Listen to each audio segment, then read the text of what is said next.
Today we will be visiting Banteay Srei, also known as the Lady Temple, a really beautiful temple with extremely intriguing carvings.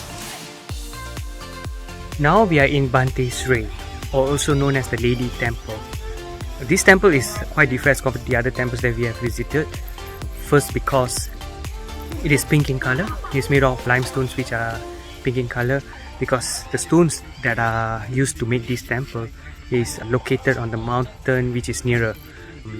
And that brings to my second point, which is that this temple is even older than Angkor Wat. Hence, the technology that they had to transport the rocks to build this temple was less. So they had to use rocks from a nearer mountain which is located to this site.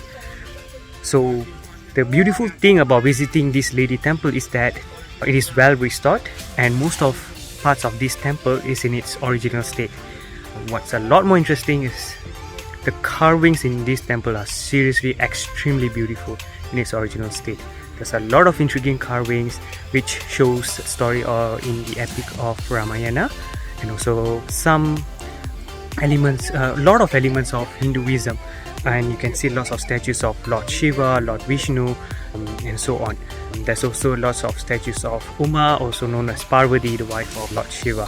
So this was built during the time of the king before Suryavarman II, where the religion of Hinduism thrived in the Khmer Empire.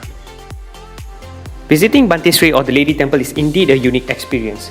It is not included in the typical small circuit or the grand circuit temple tours, because it is located further away as compared to the other temples within the Angkor Wat Archaeological Park. But it is definitely worth it to watch the intriguing carvings as well as the pink limestone by yourself.